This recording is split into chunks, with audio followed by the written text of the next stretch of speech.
This is the Fifth Estate winning headlines, your media police post. In this segment, we summarize some of the headlines that you might have missed this morning. But we also take a look at the political pieces that we call cartoons in this country. Today is the 4th of July 2019, and I am 2J. I am JM. And I am Miss K. Again, in case you missed it, this is Winning Headlines. Let's take a look at today's headlines. Yes. Daily Nation. AIDS put Ruto in a political fix. The Star. Cops extorted 300 million shillings from recruits. And The Standard. Detectives trace fake letter to DP's office. Let's start with this Star story. It's quite interesting because yesterday we had prophesized, if I could, we said that all the headlines would be related to this ITUMBI story. Yes. But the Star missed the memo. It did. I don't know what happened. They're behaving suboptimally, I think it would appear, right? Yeah. And this is the second story. I think yesterday they also carried a story about an audit report that had exposed corruption story in the prisons, and I feel like they're searching for a story. Again, they're using old audits to create new headlines. It's like they have no stories. Fresh stories to give us. And yet, I think their story's worth, covering on the headline. Yes, so let's use our criteria. We have a three-part criteria that we use to break down the headlines for you. We ask ourselves, is this headline topical or is it speculative? Is it repetitive or is it groundbreaking? And finally, is it thoughtful or just plain lazy? I feel like JM was already encouraging us to toss it. Yeah, so let's not even waste time there. All right. I say we look at these together. Daily Agreed. Nation, AIDS put Ruto in political fix, and The Standard, detectives trace fake letters to DP's office. So last week we were told that the FBI was coming to save us. Yes, and they came, apparently. And they saved, unfortunately. I wish the DCI had been the ones to do the saving. But they've solved the case and they found out where this letter originated from. And it came from the DP's office, apparently. So apparently it's been authored by this Dennis ITUMBI that we're seeing, who is still, I thought this guy still works in the presidency, at State House. Turns out but apparently he doesn't. He works in the DP's office. Yeah. And I do have to ask this question. Now that FBI has come and they've told us that the letter came from the DP's office, was the DP aware all along that this was a fake claim? I think the deputy president has plausible deniability on this one. When you read the story, I mean, he was caught unawares about he can't be blamed for what his... I don't think he can be blamed for for what happened, right? Well, I think there's two ways to look at it. It's true. Dennis ITUMBI could be a loyalist who was trying to do something. The DP found out about it, and it's an alarmist claim. So he made a valid report. I want to find out if there's a claim against my life. Please investigate. Precisely. Or he could have been complicit and he knew all along. But my question is, to what end? Yeah, I think the next question that we would ask next is what happens to ITUMBI? For me, I see him as a loyalist maybe who flew too close to the sun.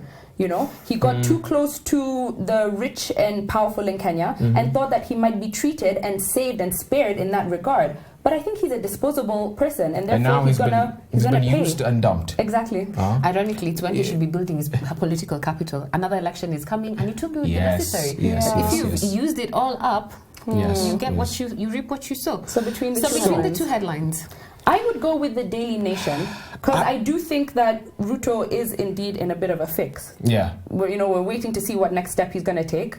I think compared to the Standard, which I think is a bit dry. Okay. I think so too. I agree. Toss the Standard. Toss the Standard. Well. And the Daily Nation. We have a winning headline here. Our winning headline. Fantastic. On to our next segment, the political pieces that we call cartoons in this country. Just like the headlines, we have a three-part criteria that we use to break them down for you. We ask ourselves three questions. Is the cartoon humorous or is it dry? Is it satirical or is it pessimistic? And finally, is it effective or just plain lazy? Let's begin with the Nation. What are we seeing here? We've got a book, an autobiography by Kalonzo Musyoka titled The Watermelon Years.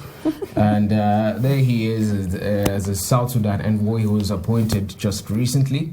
And the subtitle is Artful Politics of a Green Exterior and Red Inside. I think on this one, whereas we know that this is Kalonzo's political trademark and identity, I don't think it really applies to the South Sudan politics. appointment. It did confuse It's a bit of a stretch for me. Yeah, It's a I think bit we were far-fetched. saying earlier that had this cartoon been drawn maybe a year and a half ago, it would have made sense. We would have laughed. Yeah. But I think Perhaps- right now there's no relevance. What does a watermelon identity that he's been given have Perhaps to do with Victor South Dula Sudan? wants you guys to see that he's writing his own story and now he has a new heritage. This is the final chapter of the story in which he turns from But- being the So watermelon. his political from career the is over. It's not envoy. actually, and he told I us don't on know. he told us on television last night that he'll be on the ballot in 2022. So Anyway, I think we should I toss think that. we toss I don't it, know. I yeah, think yeah. we toss it. I say we toss for it. relevance, yeah.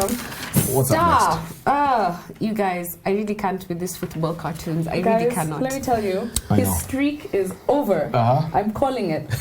Ozone, he's lost the plot. Today's joy and absolute wonder. Yes. Ozone has lost his winning streak Yeah. and now given us a lackluster cartoon in which we have a ball with an East African community and we have what I could only assume is Uganda peering out at Kenya, who's dropping off the ball, and Tanzania, who's already fallen off. And I think this is in reference to the fact that we are now off the CAF. The AFCON, yeah. Boring. And Uganda Boring. is the last East African team left. Left.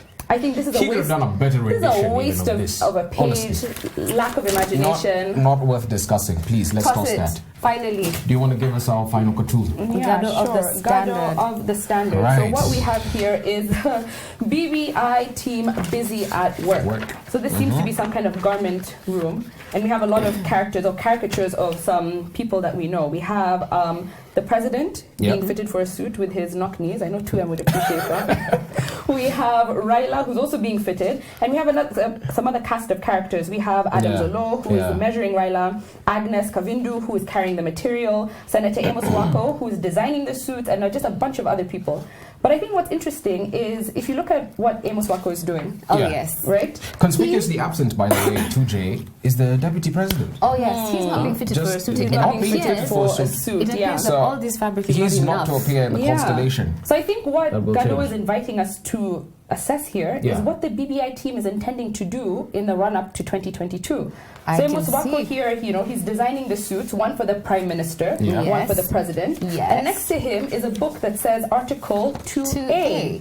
Which Yeah. I find very curious. Article 2A of our current constitution speaks to the supremacy of the constitution. It says the constitution is the highest law of the land, what laws we rely on. It's also the section that says that international law is applicable in our country. But currently, there is no But 2A. No, there is no 2A. Yes. It's sub-article 1, 2, 3, 4, 5, up to 6. But there was a section 2A of our old constitution, Yes. that did provide for a de jure one-party state. I don't know if it's a reference to that, but he's doing it cleverly. So he's using the nomenclature, if I can call it that, Yeah. the wording that we use now, Yeah. but something that we remember very, Exactly. very So I well. don't know if Gado is saying that we are currently in a one-party state, because Or as we're we gonna said, become one? Yeah, we have no opposition currently, or if There's- there is the position of PM and President. There's one more thing that Gado is saying here. He's Yes. talking about elite domination. Yeah. Oh, yes. But I will remind Gado and even our viewers Yeah. of what Vilfredo Pareto once said, that history is and always will be a graveyard of aristocracies. He talked about elite circulation theory, Yeah. and elite consensus Yeah. is it's important, It and is. that's what's happening here. Yeah. With The dynasties building bridges Are initiative, consolidating right? their They have to agree on how to share power, and once they do that, I think this country will be better off. Yeah. So I ask, what is wrong with this anyway? Well, I can't fault this cartoon. One Yes. thing is that when Gado is good, he's really, really good. He's And good. the layers Yeah. are really, really Absolutely, good. and the layers so here I are good. say the layers here are really good. The As our final references- cartoon, yeah? I This say should we be our keep winning it. cartoon. I think this is a winning cartoon, I agree. Fantastic. And Gado of the Standard gives us our winning cartoon. What is our final thought today? And now, our final thought. In continuation with the African Writer Series, so on Monday, we looked at the river between. That was the story of East Africa, Kenya specifically. On Tuesday, we looked at Things Fall Apart, which was Nigeria. So Monday and Tuesday, we were looking at Anglophone Africa and their colonization experience. On Wednesday, we went to God's Bits of Woods, which looked at Francophone Africa. And today, we're now going to go down south to I Write What I Like, written by Steve Biko. But this was written posthumously. He died in 1977, and so this is a collection of essays that were put together in 1978. Again, I think it's the 217th book that is part of the African Writers Series. So I Write What I Like reinforces Biko's belief that liberation and salvation of black people in South Africa lies in their own hands. So I think this ties back to what we spoke about yesterday. So he says that it will come about when they operate as a unified group. And through the liberation of their own minds, will they be able to break the shackles of their own subjugation. So his intention in this book and his collection of essays was to push the black people to grapple realistically with their own problems and to attempt to find solutions for their problems and to develop an awareness, a consciousness of their own problems so that they can find answers as a community. So I think what's really interesting about Biko is that in his life, he wasn't a theorist. He didn't just write about theory and things and ideas. He was actually a man of action. So he was very active in his community, making sure that his own people were developing ways to be self-sufficient and to reaffirm their own dignity, but also how to lift themselves up out of their poverty and their issues.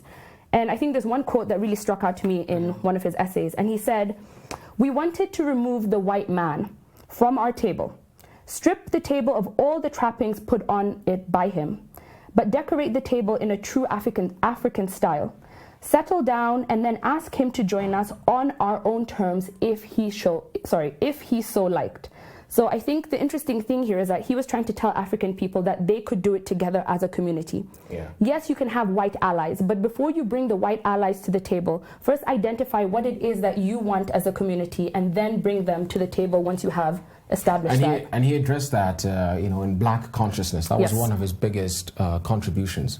But before that, let me just give a brief context of apartheid.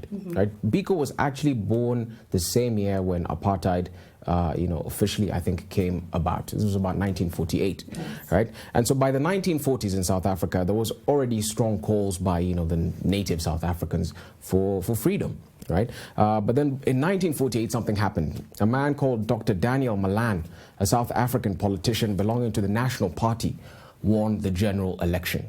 And they campaigned on a platform of apartheid, meaning apartness in Afrikaans. Right? And so they used extremely racist slogans such as "the nigger in his place" and so on and so forth. Right, so really, segregationist. Yeah.